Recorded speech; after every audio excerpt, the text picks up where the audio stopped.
ଭାରତରେ ଆଇନ ଅମାନ୍ୟ ଆନ୍ଦୋଳନ ପ୍ରଥମ ଭାଗ ଭିଡ଼ିଓଟିକୁ ସମସ୍ତଙ୍କୁ ସ୍ୱାଗତ କରୁଛି। ଏହି ଭାରତରେ ଆଇନ ଅମାନ୍ୟ ଆନ୍ଦୋଳନ 1930 ମସିହାରେ ହୋଇଥିଲା। ପିଲାମାନେ ଏହି ଭିଡ଼ିଓଟି ଯଦି ଭଲ ଲାଗିବ ତାହେଲେ ଭିଡ଼ିଓଟିକୁ ଲାଇକ୍ କରିଦେବ। ତୁମର ସାଙ୍ଗମାନଙ୍କ ସହିତ ଏହି ଭିଡ଼ିଓଟିକୁ ସେୟାର ମଧ୍ୟ କରିଦେବ। ତା ସହିତ ଏହି ୟୁଟ୍ୟୁବ୍ ଚ୍ୟାନେଲଟିକୁ ତୁମେ ସବସ୍କ୍ରାଇବ୍ ମଧ୍ୟ କରିଦେବ, ଯଦ୍ୱାରା ଏହି ୟୁଟ୍ୟୁବ୍ ଚ୍ୟାନେଲରୁ ଯାହା ବି ଭିଡ଼ିଓ ଅଛି ପିଲାମାନେ ତାର ତୁମେ ନୋଟିଫିକେସନ୍ ପାଇପାରିବ। ତା ସହିତ ମୁଁ ଯେତେବେଳେ ବି ଭିଡ଼ିଓ ଅପଲୋଡ଼ କରିବି ତୁମେ ତାର ନୋଟିଫିକେସନ୍ ପାଇପାରିବ ଏବଂ ସ୍କ୍ରିନଶଟ୍ ମାଧ୍ୟମରେ ତୁମେ ଏହି ନୋଟ୍ ଗୁଡ଼ିକ ତୁମ ପାଖରେ ରଖି ତୁମର ଏକ୍ଜାମରେ ଏହି ହିଷ୍ଟ୍ରି ସବଜେକ୍ଟରୁ ବହୁତ ସୁନ୍ଦର ମାର୍କ ରଖିପାରିବ। ପିଲାମାନେ ତୁମର ବାର୍ଷିକ ପରୀକ୍ଷାରେ ଯଦି ଆଇନ ଅମାନ୍ୟ ଆନ୍ଦୋଳନ ଲଙ୍ଗ୍ କ୍ୱେଶ୍ଚନ୍ ବା 8 ମାର୍କର ପ୍ରଶ୍ନ ଆସେ ତାହେଲେ ତାର ଉତ୍ତର ଏଠି ଯେଉଁ ଫର୍ମାଟ୍ ଲେଖା ହେଇଛି ପିଲାମାନେ ଏହି ଫର୍ମାଟ୍ ଅନୁସାରେ ହିଁ ତାର ଉତ୍ତର କରିବ, ଯଦ୍ୱାରା ତୁମର ଉତ୍ତରଟି ବହୁତ ସୁନ୍ଦର ହୋଇଯିବ। ଏହି ଫର୍ମାଟ୍ ମାଧ୍ୟମରେ ତୁମେ ଯଦି ତୁମର ଉତ୍ତର କରିବ ପିଲାମାନେ ଏହି ଆଇନ ଅମାନ୍ୟ ଆନ୍ଦୋଳନରୁ ଯାହା ବି 3 ମାର୍କର ପ୍ରଶ୍ନ ଆସିବ ସମସ୍ତ 3 ମାର୍କର ପ୍ରଶ୍ନ ବି ତୁମେ ବହୁତ ସୁନ୍ଦର ଭାବରେ ତାର ଉତ୍ତର ତୁମର ପରୀକ୍ଷାରେ କରିପାରିବ। ଆଇନ ଅମାନ୍ୟ ଆନ୍ଦୋଳନ ଯଦି ତୁମର ପରୀକ୍ଷାରେ ଲଙ୍ଗ୍ କ୍ୱେଶ୍ଚନ୍ ବା 8 ମାର୍କର ପ୍ରଶ୍ନ ଆସେ ପିଲାମାନେ ପ୍ରଥମେ ଆଇନ ଅମାନ୍ୟ ଆନ୍ଦୋଳନ ବିଷୟରେ ସାମାନ୍ୟ ଜ୍ଞାନ ପ୍ରଦାନ କରିବ। ଯେମିତିକି କେବେ ଆଇନ ଅମାନ୍ୟ ଆନ୍ଦୋଳନ ହୋଇଥିଲା, କିପରି ଆଇନ ଅମାନ୍ୟ ଆନ୍ଦୋଳନ ହେଲା, ଆନ୍ଦୋଳନର ଫଳାଫଳ ଗୋଟେ ଦୁଇଟା ଲେଖିକି ତୁମେ ଆଇନ ଅମାନ୍ୟ ଆନ୍ଦୋଳନ ଆରମ୍ଭ କରିବ। ଏଠି ଯେଉଁ ଆଇନ ଅମାନ୍ୟ ଆନ୍ଦୋଳନ ବିଷୟରେ ଲେଖିବ ପିଲାମାନେ ଏଇଟା କିଛି ନୁହେଁ, ଆଇନ ଅମାନ୍ୟ ଆନ୍ଦୋଳନ ବିଷୟରେ ଏକ ଉପକ୍ରମ ହିଁ ଅଟେ। ଆଇନ ଅମାନ୍ୟ ଆନ୍ଦୋଳନ ବିଷୟରେ ଲେଖି ସାରିଲା ପରେ ସାଇମନ୍ କମିଶନ ବିଷୟରେ ଲେଖିବ। ତାପରେ ଭାରତୀୟ ଜାତୀୟ କଂଗ୍ରେସର ଲାହୋର ଅଧିବେଶନ ବିଷୟରେ ଲେଖିବ। ତାପରେ ମହାତ୍ମା ଗାନ୍ଧୀଙ୍କ ପ୍ରସ୍ତାବ ବିଷୟରେ ଲେଖିବ। ତାପରେ ଦାଣ୍ଡି ଯାତ୍ରା ବିଷୟରେ ଲେଖିବ। ତାପରେ ଏହି ଆଇନ ଅମାନ୍ୟ ଆନ୍ଦୋଳନର କାର୍ଯ୍ୟକ୍ରମ ଗୁଡ଼ିକ କ'ଣ କ'ଣ ଥିଲା ତାର ବିଷୟରେ ଲେଖିବ। ତାପରେ ଆଇନ ଅମାନ୍ୟ ଆନ୍ଦୋଳନର ଅଗ୍ରଗତି ସାରା ଭାରତରେ କେମିତି ହୋଇଥିଲା ତାରି ବିଷୟରେ ଲେଖିବ। ଏହି ଆଇନ ଅମାନ୍ୟ ଆନ୍ଦୋଳନକୁ ଇଂରେଜମାନଙ୍କ ଦ୍ୱାରା କେମିତି ଦମନ କରାଯାଇଥିଲା ତାର ବିଷୟରେ ଲେଖିବ ଏବଂ ପରିଶେଷରେ ଏହି ଆଇନ ଅମାନ୍ୟ ଆନ୍ଦୋଳନର ଫଳାଫଳ ଲେଖି ତୁମର ଉତ୍ତରଟିକୁ ସମ୍ପୂର୍ଣ୍ଣ କରିବ। ପିଲାମାନେ ଏହି ଫର୍ମାଟ୍ରେ ଯଦି ତୁମେ ତୁମର ନୋଟ୍ଟି ତିଆରି କରିବ ତାହେଲେ 3 ମାର୍କର ପ୍ରଶ୍ନ ମଧ୍ୟ ବହୁତ ସୁନ୍ଦର ଭାବରେ କରିପାରିବ। ଯେମିତିକି ଧରାଯାଉ ପରୀକ୍ଷାରେ ପ୍ରଶ୍ନ ଆସିଲା ଆଇନ ଅମାନ୍ୟ ଆନ୍ଦୋଳନର ଫଳାଫଳ ଗୁଡ଼ିକ ଲେଖ, ଆରାମସେ ଲେଖିପାରିବ। ତାପରେ ଆଇନ ଅମାନ୍ୟ ଆନ୍ଦୋଳନ ଇଂରେଜମାନଙ୍କ ଦ୍ୱାରା କିପରି ଦମନ କରାଯାଇଥିଲା ଲେଖ, ତାହେଲେ ଏଠି ଲେଖା ହେଇଛି ପିଲାମାନେ ଆରାମସେ କରିପାରିବ। ଆଇନ ଅମାନ୍ୟ ଆନ୍ଦୋଳନର ଅଗ୍ରଗତି ବିଷୟରେ ଲେଖ, ଯଦି ପରୀକ୍ଷାରେ ପ୍ରଶ୍ନ ଆସେ ଆରାମସେ ଲେଖିପାରିବ। ତା ସହିତ ଆଇନ ଅମାନ୍ୟ ଆନ୍ଦୋଳନର କାର୍ଯ୍ୟକ୍ରମ ଗୁଡ଼ିକ କ'ଣ କ'ଣ ଥିଲା ଯଦି ଆସେ ତାହେଲେ ଆରାମସେ ଲେଖିପାରିବ। ତା ସହିତ ଆଇନ ଅମାନ୍ୟ ଆନ୍ଦୋଳନ ସମୟରେ ଦାଣ୍ଡି ଯାତ୍ରା ବିଷୟରେ ଯଦି ଲେଖ ବୋଲିକି ପ୍ରଶ୍ନ ଆସିଲା ବହୁତ ସୁନ୍ଦର ଭାବରେ କରିପାରିବ। ତ ଏହି ଫର୍ମାଟ୍ରେ ଯଦି ଆମେ ଉତ୍ତର ଲେଖିବା ବା ଆମର ନୋଟ୍ଟି ତିଆରି କରିବା ଆମ ପାଇଁ କେବଳ ଲଙ୍ଗ୍ କ୍ୱେଶ୍ଚନ୍ ଲେଖିବାଟା ସହଜ ହେବନି ପିଲାମାନେ, ଆମେ 3 ମାର୍କର ପ୍ରଶ୍ନ ଉତ୍ତର ଗୁଡ଼ିକ ବି ବହୁତ ସହଜ ଏବଂ ସୁନ୍ଦର ଭାବରେ କରିପାରିବା। ଆଜିର ଏହି ଆଇନ ଅମାନ୍ୟ ଆନ୍ଦୋଳନର ପ୍ରଥମ ଭାଗ ଭିଡ଼ିଓରେ ଆମେ ଆଇନ ଅମାନ୍ୟ ଆନ୍ଦୋଳନ ବିଷୟରେ ଜାଣିବା, ସାଇମନ୍ କମିଶନ ବିଷୟରେ ଜାଣିବା, ଭାରତୀୟ ଜାତୀୟ କଂଗ୍ରେସର ଲାହୋର ଅଧିବେଶନ ବିଷୟରେ ଜାଣିବା। ତା ସହିତ ଆଇନ ଅମାନ୍ୟ ଆନ୍ଦୋଳନ ପୂର୍ବରୁ ମହାତ୍ମା ଗାନ୍ଧୀଙ୍କ ଦ୍ୱାରା ଦିଆଯାଇଥିବା ଇଂରେଜ ସରକାରଙ୍କୁ ପ୍ରସ୍ତାବ ବିଷୟରେ ଜାଣିବା, ଦାଣ୍ଡି ଯାତ୍ରା ବିଷୟରେ ଜାଣିବା। ତା ସହିତ ଏହି ଆଇନ ଅମାନ୍ୟ ଆନ୍ଦୋଳନର କାର୍ଯ୍ୟକ୍ରମ ଗୁଡ଼ିକ କ'ଣ କ'ଣ ଥିଲା ତାରି ବିଷୟରେ ଜାଣିବା ଏବଂ ପରବର୍ତ୍ତୀ ଯାହା ରହିଗଲା ପିଲାମାନେ ଆମେ ଏହି ଆଇନ ଅମାନ୍ୟ ଆନ୍ଦୋଳନର ଦ୍ୱିତୀୟ ଭାଗ ଭିଡ଼ିଓରେ ଜାଣିବା। ଭାରତରେ ଆଇନ ଅମାନ୍ୟ ଆନ୍ଦୋଳନ। ଭାରତରେ ଆଇନ ଅମାନ୍ୟ ଆନ୍ଦୋଳନ ଆରମ୍ଭ ହୋଇଥିଲା 1930 ମସିହାରେ। ଏହି ଆଇନ ଅମାନ୍ୟ ଆନ୍ଦୋଳନ ହେବା ସମୟରେ ସ୍ଥିର କରାଯାଇଥିଲା ଭାରତରେ ଯେଉଁ ଭାରତ ବିରୋଧୀ ଆଇନଗୁଡ଼ିକ ବ୍ରିଟିଶମାନେ ତିଆରି କରିଥିଲେ ତାକୁ ଅମାନ୍ୟ କରିବା ପାଇଁ। ଭାରତରୁ ପ୍ରଥମ ଭାରତୀୟ ଭାବେ କମ୍ୟୁନିଷ୍ଟ ଇଣ୍ଟରନ୍ୟାସନାଲକୁ ନିର୍ବାଚିତ ହୋଇଥିଲେ M.N. ରୟ। ଏଠି ଯେଉଁ ଉପରେ ଫଟୋଚିତ୍ରଟି ଦେଖୁଛ ପିଲାମାନେ, ଏହି ଫଟୋଚିତ୍ରଟି ହେଉଛି M.N. ରୟଙ୍କ ଫଟୋଚିତ୍ର, ଯିଏକି ପ୍ରଥମ ଭାରତୀୟ ଭାବେ ନିର୍ବାଚିତ ହୋଇଥିଲେ କମ୍ୟୁନିଷ୍ଟ ଇଣ୍ଟରନ୍ୟାସନାଲକୁ। 1924 ମସିହାରେ ସାମ୍ୟବାଦର ପ୍ରଚାର କରି ଗିରଫ ହୋଇଥିଲେ ମୁଜାଫର ମହମ୍ମଦ ଏବଂ S.A. ଡାଙ୍ଗେ। କାନପୁର ଷଡ଼ଯନ୍ତ୍ରରେ ଆନ୍ଦୋଳନକାରୀମାନଙ୍କୁ କୋର୍ଟରେ ଦଣ୍ଡିତ କରାଯାଇଥିଲା। 1924 ମସିହାରେ ହିନ୍ଦୁସ୍ତାନ ରିପବ୍ଲିକାନ ସଂଘ ତିଆରି କରାଯାଇଥିଲା ଏବଂ ଏହି 1924 ମସିହାରେ ତିଆରି କରାଯାଇଥିବା ହିନ୍ଦୁସ୍ତାନ ରିପବ୍ଲିକାନ ସଂଘର ନାମ ପରିବର୍ତ୍ତନ କରାଯାଇଥିଲା 1928 ମସିହାରେ। ଏହି ହିନ୍ଦୁସ୍ତାନ ରିପବ୍ଲିକାନ ସଂଘର ନାମ ପରିବର୍ତ୍ତନ କରାଯାଇଥିଲା ହିନ୍ଦୁସ୍ତାନ ସୋସିଆଲିଷ୍ଟ ରିପବ୍ଲିକ ସଂଘ ଅନୁସାରେ। ଏହି ହିନ୍ଦୁସ୍ତାନ ରିପବ୍ଲିକ ସଂଘର ନାମ ପରିବର୍ତ୍ତନ କରିଥିଲେ ଚନ୍ଦ୍ରଶେଖର ଆଜାଦ। ଏବଂ ଏଠି ଯେଉଁ ଦ୍ୱିତୀୟ ଫଟୋଚିତ୍ରଟି ଦେଖୁଛ ପିଲାମାନେ, ମୁଁ ମାର୍କ କରୁଛି ଦେଖ, ଏହି ଫଟୋଚିତ୍ରଟି ହେଉଛି ଚନ୍ଦ୍ରଶେଖର ଆଜାଦଙ୍କର ଫଟୋଚିତ୍ର, ଯିଏକି ହିନ୍ଦୁସ୍ତାନ ରିପବ୍ଲିକାନ ସଂଘର ନାମ ପରିବର୍ତ୍ତନ କରି ତାର ନାମ ରଖିଥିଲେ ହିନ୍ଦୁସ୍ତାନ ସୋସିଆଲିଷ୍ଟ ରିପବ୍ଲିକାନ ସଂଘ 1928 ମସିହାରେ। ଉତ୍ତରପ୍ରଦେଶର ଲକ୍ଷ୍ନୌଠାରେ କାକୋରୀ ଷଡ଼ଯନ୍ତ୍ର 1925 ମସିହାରେ ସଂଗଠିତ ହୋଇଥିଲା। ଏହି କାକୋରୀ ଷଡ଼ଯନ୍ତ୍ରରେ 17 ଜଣ ଆନ୍ଦୋଳନକାରୀଙ୍କୁ ଇଂରେଜମାନେ ଜେଲ ଦଣ୍ଡ ଦେଲେ, 4 ଜଣଙ୍କୁ ଦ୍ୱୀପାନ୍ତର ଦଣ୍ଡ ଦେଲେ ଏବଂ 4 ଜଣଙ୍କୁ ଫାଶୀ ଦଣ୍ଡ ଦେଲେ। 8 ଏପ୍ରିଲ 1929 ମସିହାରେ ଭଗତ ସିଂ ଏବଂ ବଟୁକେଶ୍ୱର ଦତ୍ତ କେନ୍ଦ୍ରୀୟ ବିଧାନସଭାରେ ବମ୍ ଫିଙ୍ଗିଲେ। ଭଗତ ସିଂ ଓ ବଟୁକେଶ୍ୱର ଦତ୍ତ କେନ୍ଦ୍ରୀୟ ବିଧାନସଭାରେ 1929 ମସିହାରେ ଯେଉଁ ବମ୍ ଫିଙ୍ଗିଥିଲେ, ତାର ପଛରେ ତାଙ୍କର ଉଦ୍ଦେଶ୍ୟ ଥିଲା ଯେ ସେହି ବିଧାନସଭାରେ ଯେଉଁ ସଦସ୍ୟମାନେ ଉପସ୍ଥିତ ଥିଲେ ସେମାନଙ୍କୁ ଡରାଇବା ପାଇଁ, ସେମାନଙ୍କର କ୍ଷତି କରିବା ପାଇଁ ସେମାନେ ବମ୍ ଫିଙ୍ଗି ନଥିଲେ। ଆହୁରି ଏକ ଅନ୍ୟ କାରଣ ଥିଲା, ଯେଉଁ ପବ୍ଲିକ ସେଫ୍ଟି ବିଲ୍ ପାରିତ ହେଉଥିଲା ତାକୁ ବିରୋଧ କରିବା ପାଇଁ ସେମାନେ ସେହି ବମ୍ଟି ଫିଙ୍ଗିଥିଲେ। ଏହି ଘଟଣା ପାଇଁ ଇଂରେଜମାନେ ଭଗତ ସିଂ ଏବଂ ବଟୁକେଶ୍ୱର ଦତ୍ତଙ୍କୁ ଆଜୀବନ କାରାଦଣ୍ଡ ଦେଇଥିଲେ। ଏଠି ଯେଉଁ ତଳେ ଫଟୋଚିତ୍ର ଦେଖୁଛ ପିଲାମାନେ, ମୁଁ ମାର୍କ କରୁଛି ଦେଖ, ଏହି ଫଟୋଚିତ୍ରଟି ହେଉଛି ଭଗତ ସିଂଙ୍କର ଫଟୋଚିତ୍ର, ଯିଏକି 8 ଏପ୍ରିଲ 1929 ମସିହାରେ କେନ୍ଦ୍ରୀୟ ବିଧାନସଭାରେ ବମ୍ ଫିଙ୍ଗିଥିଲେ। ଏବଂ ଏହି ଘଟଣା ପରେ ଭଗତ ସିଂଙ୍କୁ ମଧ୍ୟ ଇଂରେଜମାନେ ବନ୍ଦୀ କରି ନେଇଥିଲେ।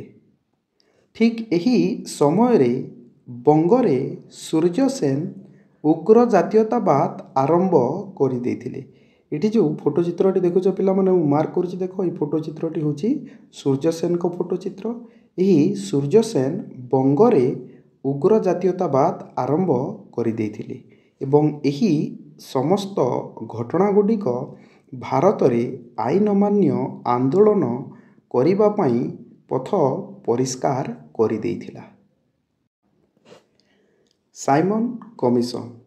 ସାଇମନ କମିଶନ ଗଠନ କରାଯାଇଥିଲା 1927 ମସିହାରେ। କାହିଁକି ସାଇମନ କମିଶନକୁ ଗଠନ କରାଯାଇଥିଲା? ଭାରତରେ 1919 ମସିହା ଭାରତ ଶାସନ ଆଇନ କାର୍ଯ୍ୟକାରୀ କରାଯାଇଥିଲା। ସେହି 1919 ମସିହା ଭାରତ ଶାସନ ଆଇନର କାର୍ଯ୍ୟକାରିତାକୁ ଅନୁଧ୍ୟାନ କରିବା ପାଇଁ ସାଇମନ କମିଶନକୁ ଗଠନ କରାଯାଇଥିଲା। ସାଇମନ କମିଶନର ଅଧ୍ୟକ୍ଷ ଥିଲେ ସାର୍ ଜନ୍ ସାଇମନ। ଏଠି ଯେଉଁ ଫଟୋ ଚିତ୍ରଟି ଦେଖୁଛ ପିଲାମାନେ, ମୁଁ ମାର୍କ କରୁଛି, ଦେଖ ଏଇ ଫଟୋ ଚିତ୍ରଟି ହେଉଛି ସାର୍ ଜନ୍ ସାଇମନଙ୍କର ଫଟୋ ଚିତ୍ର ଏବଂ ସେ ସାଇମନ କମିଶନର ଅଧ୍ୟକ୍ଷ ଥିଲେ। ଏହି ସାଇମନ କମିଶନରେ ସଦସ୍ୟ ସଂଖ୍ୟା ମୋଟ 7 ଜଣ ଥିଲା ଏବଂ ଏହି ସାଇମନ କମିଶନରେ ଜଣେ ହେଲେ ଭାରତୀୟ ନଥିଲେ। ଏହି ସାଇମନ କମିଶନ ଭାରତରେ ପଦାର୍ପଣ କରିଥିଲା 1928 ମସିହାରେ। ଏହି ସାଇମନ କମିଶନ ଭାରତରେ ପଦାର୍ପଣ କରିଥିଲା ଭାରତର ବମ୍ବେ ବା ମୁମ୍ବାଇଠାରେ। ଏହି ସାଇମନ କମିଶନକୁ ଭାରତୀୟମାନେ ବିରୋଧ କରିଥିଲେ। କ'ଣ କହି ବିରୋଧ କରିଥିଲେ ଦେଖ, ସାଇମନ ଫେରିଯାଅ ଧ୍ୱନି ମାଧ୍ୟମରେ ଭାରତୀୟମାନେ ସାଇମନ କମିଶନକୁ ବିରୋଧ କରିଥିଲେ। ଆହୁରି ଏହି ସାଇମନ କମିଶନକୁ ବିରୋଧ କରିଥିଲେ ଭାରତୀୟ ଜାତୀୟ କଂଗ୍ରେସ, ମୁସଲିମ ଲିଗ, ତା ସହିତ ଭାରତରେ ଯେଉଁ ଅନ୍ୟାନ୍ୟ ସଂଗଠନ ଗୁଡ଼ିକ ଥିଲେ ସେମାନେ ମଧ୍ୟ ଏହି ସାଇମନ କମିଶନକୁ ବିରୋଧ କରିଥିଲେ ଏବଂ 1927 ମସିହାରେ ଭାରତୀୟ ଜାତୀୟ କଂଗ୍ରେସର ମାଡ୍ରାସ ଅଧିବେଶନ ବସିଥିଲା। ସେହି ଭାରତୀୟ ଜାତୀୟ କଂଗ୍ରେସର 1927 ମସିହା ମାଡ୍ରାସ ଅଧିବେଶନରେ ଏହି ସାଇମନ କମିଶନକୁ କଳା ପତାକା ଦେଖାଇ ବିରୋଧ କରାଯାଇଥିଲା। ଏଠି ଯେଉଁ ମାନଚିତ୍ରଟି ଅଛି, ମାନଚିତ୍ରକୁ ଦେଖ ପିଲାମାନେ, ଏଇଟା ହେଲା, ମୁଁ ମାର୍କ କରୁଛି, ଦେଖ ହେଲା, ଏଇଟା ହେଲା ତୁମର ମହାରାଷ୍ଟ୍ର ଷ୍ଟେଟ୍ ଏବଂ ମହାରାଷ୍ଟ୍ରର ଏହି ସ୍ଥାନରେ ହିଁ ମୁମ୍ବାଇ ଅଛି। ଏହି ମୁମ୍ବାଇରେ ପଦାର୍ପଣ କରିଥିଲା ସାଇମନ କମିଶନ। ଆଉ ଏଇଠି ଦେଖ ପିଲାମାନେ, ମୁଁ ମାର୍କ କରୁଛି, ଏଇଟା ହେଲା ତାମିଲନାଡ଼ୁ। ଏ ତାମିଲନାଡ଼ୁର ଏହି ଜାଗାରେ ହିଁ ଅଛି ତୁମର ମାଡ୍ରାସ ଏବଂ ଏହି ମାଡ୍ରାସ ଅଧିବେଶନରେ ଭାରତୀୟ ଜାତୀୟ କଂଗ୍ରେସ ସାଇମନ କମିଶନକୁ କଳା ପତାକା ଦେଖାଇ ବିରୋଧ କରିଥିଲେ। ଭାରତୀୟ ଜାତୀୟ କଂଗ୍ରେସର ଲାହୋର ଅଧିବେଶନ। ଭାରତୀୟ ଜାତୀୟ କଂଗ୍ରେସର ଲାହୋର ଅଧିବେଶନ ସଂଗଠିତ ହୋଇଥିଲା 1929 ମସିହାରେ। ଏହାର ଅଧ୍ୟକ୍ଷତା କରିଥିଲେ ଜବାହରଲାଲ ନେହେରୁ ଏବଂ ଏହି ଭାରତୀୟ ଜାତୀୟ କଂଗ୍ରେସର ଲାହୋର ଅଧିବେଶନରେ ପ୍ରସ୍ତାବ ଦିଆଯାଇଥିଲା ପୂର୍ଣ୍ଣ ସ୍ୱରାଜର। ଏହି ଭାରତୀୟ ଜାତୀୟ କଂଗ୍ରେସର ଲାହୋର ଅଧିବେଶନରେ ଘୋଷଣା କରାଯାଇଥିଲା ସମ୍ପୂର୍ଣ୍ଣ ସ୍ୱାଧୀନତା। 1929 ମସିହା ଡିସେମ୍ବର 31 ତାରିଖରେ ତ୍ରିରଙ୍ଗା ପତାକା ଉତ୍ତୋଳନ କରିଥିଲେ ଜବାହରଲାଲ ନେହେରୁ ଏହି ରାବି ନଦୀ କୂଳରେ। ଏଠି ଯେଉଁ ଲାହୋର ଅଛି ପିଲାମାନେ, ଲାହୋରର ପୂର୍ବରେ ହିଁ, ଲାହୋରର ଉତ୍ତରରେ ହିଁ ରାବି ନଦୀ ଅବସ୍ଥିତ। ଏହି ରାବି ନଦୀ କୂଳରେ ହିଁ 1929 ମସିହା ଡିସେମ୍ବର 31 ତାରିଖ ଜବାହରଲାଲ ନେହେରୁ ତ୍ରିରଙ୍ଗା ପତାକା ଉତ୍ତୋଳନ କରିଥିଲେ। ଭାରତର ପ୍ରଥମ ସ୍ୱାଧୀନତା ଦିବସ ପାଳନ କରାଯିବ ବୋଲି ଘୋଷଣା କରାଯାଇଥିଲା 1930 ମସିହା ଜାନୁଆରୀ 26 ତାରିଖ। 1930 ମସିହା ଜାନୁଆରୀ 26 ତାରିଖ ଭାରତର ପ୍ରଥମ ସ୍ୱାଧୀନତା ଦିବସ ପାଳନ କରାଯିବ ବୋଲି ଘୋଷଣା କରାଯାଇଥିଲା ଏହି ଲାହୋର ଅଧିବେଶନରେ ଏବଂ ଏହି ଭାରତୀୟ ଜାତୀୟ କଂଗ୍ରେସର ଲାହୋର ଅଧିବେଶନରେ ଆଇନ ଅମାନ୍ୟ ଆନ୍ଦୋଳନର ପ୍ରସ୍ତାବକୁ ଗୃହୀତ କରାଯାଇଥିଲା। ଏଠି ଯେଉଁ ଭାରତ ମାନଚିତ୍ର ଦେଖୁଛ ପିଲାମାନେ, ଏଠି ଯେଉଁ ମାର୍କ କରାହେଇଛି, ଏଇଟା ହେଲା ଲାହୋର, ଯେଉଁଠାରେ କି ଭାରତୀୟ ଜାତୀୟ କଂଗ୍ରେସର ଅଧିବେଶନ ବସିଥିଲା 1929 ମସିହାରେ ଏବଂ ତାର ଅଧ୍ୟକ୍ଷତା କରିଥିଲେ ଜବାହରଲାଲ ନେହେରୁ ଏବଂ ଏହି ଲାହୋର ଅଧିବେଶନରେ ପୂର୍ଣ୍ଣ ସ୍ୱରାଜ ପ୍ରସ୍ତାବ ଦିଆଯାଇଥିଲା। ଏଠି ଯେଉଁ ଆହୁରି ଏକ ଫଟୋ ଚିତ୍ର ଦେଖୁଛ ପିଲାମାନେ, ଏହି ଫଟୋ ଚିତ୍ରଟି ହେଉଛି ଜବାହରଲାଲ ନେହେରୁଙ୍କର ଫଟୋ ଚିତ୍ର। ସେ ଏହି ଭାରତୀୟ ଜାତୀୟ କଂଗ୍ରେସର ଲାହୋର ଅଧିବେଶନକୁ ଅଧ୍ୟକ୍ଷତା କରିଥିଲେ। ମହାତ୍ମା ଗାନ୍ଧୀଙ୍କ ପ୍ରସ୍ତାବ। ଆଇନ ଅମାନ୍ୟ ଆନ୍ଦୋଳନ ଆରମ୍ଭ ହେବା ପୂର୍ବରୁ ମହାତ୍ମା ଗାନ୍ଧୀ 11 ଦଫା ସମ୍ବଳିତ ଶାସନ ସଂସ୍କାର ଇଂରେଜ ସରକାରଙ୍କୁ ପ୍ରଦାନ କଲେ। ସେହି ସମୟରେ ଭାରତର ବଡ଼ଲାଟ ଥିଲେ ଲର୍ଡ଼ ଇରୱିନ୍।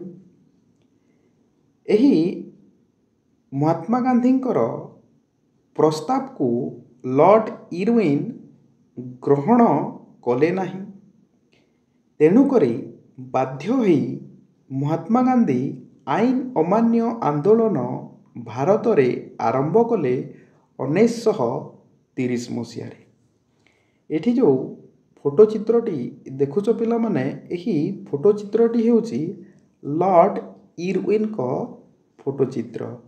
ଆଇନ ଅମାନ୍ୟ ଆନ୍ଦୋଳନ ସମୟରେ ସେ ଭାରତର ବଡ଼ଲାଟ ଥିଲେ। ଐତିହାସିକ ଦାଣ୍ଡିଯାତ୍ରା। ଏହି ଦାଣ୍ଡିଯାତ୍ରା ଆରମ୍ଭ ହୋଇଥିଲା 1930 ମସିହା ମାର୍ଚ୍ଚ ମାସ 12 ତାରିଖ। ଏହି ଦାଣ୍ଡିଯାତ୍ରା ମହାତ୍ମା ଗାନ୍ଧୀ ଆରମ୍ଭ କରିଥିଲେ ଗୁଜରାଟର ସାବରମତୀ ଆଶ୍ରମରୁ ଦାଣ୍ଡି ଅଭିମୁଖେ। ଏହି ଐତିହାସିକ ଦାଣ୍ଡିଯାତ୍ରାରେ ମହାତ୍ମା ଗାନ୍ଧୀ ତଥା ଆନ୍ଦୋଳନକାରୀମାନେ 241 ମାଇଲ ପଦଯାତ୍ରା କରିଥିଲେ। ମହାତ୍ମା ଗାନ୍ଧୀଙ୍କର ଏହି ଦାଣ୍ଡିଯାତ୍ରାରେ 78 ଜଣ ସତ୍ୟାଗ୍ରହୀ ଅଂଶଗ୍ରହଣ କରିଥିଲେ ଏବଂ ମହାତ୍ମା ଗାନ୍ଧୀ ଏହି ଦାଣ୍ଡିଯାତ୍ରାରେ ବାହାରିକି ଯିବା ସମୟରେ ମହାତ୍ମା ଗାନ୍ଧୀଙ୍କ ସହିତ ରାସ୍ତାରେ ଅନେକ ଲୋକ ସଂଯୋଗ ହେଲେ। ମହାତ୍ମା ଗାନ୍ଧୀ ଏବଂ ଆନ୍ଦୋଳନକାରୀମାନେ ଦାଣ୍ଡିରେ ପହଞ୍ଚିଲେ 1930 ମସିହା ଏପ୍ରିଲ 5 ତାରିଖରେ। ମହାତ୍ମା ଗାନ୍ଧୀ 1930 ମସିହା ଏପ୍ରିଲ 6 ତାରିଖ ଏହି ଦାଣ୍ଡିଠାରେ ଲବଣ ଆଇନ ଭଙ୍ଗ କଲେ। ଏଠି ଯେଉଁ ଫଟୋ ଚିତ୍ରଟି ଦେଖୁଛ ପିଲାମାନେ, ଏହି ଫଟୋ ଚିତ୍ରଟି ହେଉଛି ଭାରତ ମାନଚିତ୍ର ଏବଂ ଏହି ଭାରତ ମାନଚିତ୍ରରେ ସାବରମତୀ ଏବଂ ଦାଣ୍ଡିକୁ ଦର୍ଶାଇ ଦିଆଯାଇଛି। ସାବରମତୀଠାରେ ମହାତ୍ମା ଗାନ୍ଧୀ ଏହି ଐତିହାସିକ ଦାଣ୍ଡିଯାତ୍ରା ଆରମ୍ଭ କରିଥିଲେ ଏବଂ ଏହି ଦାଣ୍ଡିଠାରେ ସେ ତାଙ୍କର ଐତିହାସିକ ଦାଣ୍ଡିଯାତ୍ରାକୁ ଶେଷ କରିଥିଲେ ଏବଂ ଏହି ଦାଣ୍ଡିଠାରେ ସେ ଲବଣ ଆଇନ ଭଙ୍ଗ କରିଥିଲେ 1930 ମସିହା ଏପ୍ରିଲ 6 ତାରିଖ। ସାବରମତୀ ଏବଂ ଦାଣ୍ଡି ଏ ଦୁଇଟି ସ୍ଥାନ ବର୍ତ୍ତମାନ ଭାରତର ଗୁଜରାଟ ରାଜ୍ୟରେ ହିଁ ଅବସ୍ଥିତ। ଏହି ଐତିହାସିକ ଦାଣ୍ଡିଯାତ୍ରା ଭାରତ ଇତିହାସର ଏକ ପ୍ରମୁଖ ଘଟଣା ଅଟେ। ଆଇନ ଅମାନ୍ୟ ଆନ୍ଦୋଳନର କାର୍ଯ୍ୟକ୍ରମ। ଆଇନ ଅମାନ୍ୟ ଆନ୍ଦୋଳନର କାର୍ଯ୍ୟକ୍ରମ ଘୋଷଣା କରାଯାଇଥିଲା 1930 ମସିହା ଏପ୍ରିଲ 9 ତାରିଖରେ। ଆଇନ ଅମାନ୍ୟ ଆନ୍ଦୋଳନର କାର୍ଯ୍ୟଗୁଡ଼ିକ ଥିଲା ଲବଣ ଆଇନ ଭଙ୍ଗ କରି ଲବଣ ତିଆରି କରିବା, ଅଫିମ, ମଦ ଓ ବିଦେଶୀ ଲୁଗା ଦୋକାନ ସାମ୍ନାରେ ସତ୍ୟାଗ୍ରହ କରିବା, ଚରଖାର ବ୍ୟବହାର କରିବା, ବିଦେଶୀ ବସ୍ତ୍ରରେ ଅଗ୍ନି ସଂଯୋଗ କରିବା, ଜାତି ଭେଦଭାବ ନିବାରଣ କରିବା, ଛାତ୍ରଛାତ୍ରୀମାନେ ସ୍କୁଲ କଲେଜ ପରିତ୍ୟାଗ କରିବେ, ସରକାରୀ କର୍ମଚାରୀମାନେ ତାଙ୍କର ପଦବୀ ତ୍ୟାଗ କରିବେ, ଓକିଲମାନେ ତାଙ୍କର ଆଇନ ବ୍ୟବସାୟକୁ ତ୍ୟାଗ କରିବେ। ତା ସହିତ ପୂର୍ଣ୍ଣ ସ୍ୱରାଜ ପାଇଁ ଅହିଂସା ଓ ସତ୍ୟ ଉପାୟରେ ଏହି ଆଇନ ଅମାନ୍ୟ ଆନ୍ଦୋଳନର କାର୍ଯ୍ୟକ୍ରମ ଗୁଡ଼ିକୁ ସାଧାରଣ ଜନତା ବା ଆନ୍ଦୋଳନକାରୀମାନେ ଗ୍ରହଣ କରିବେ।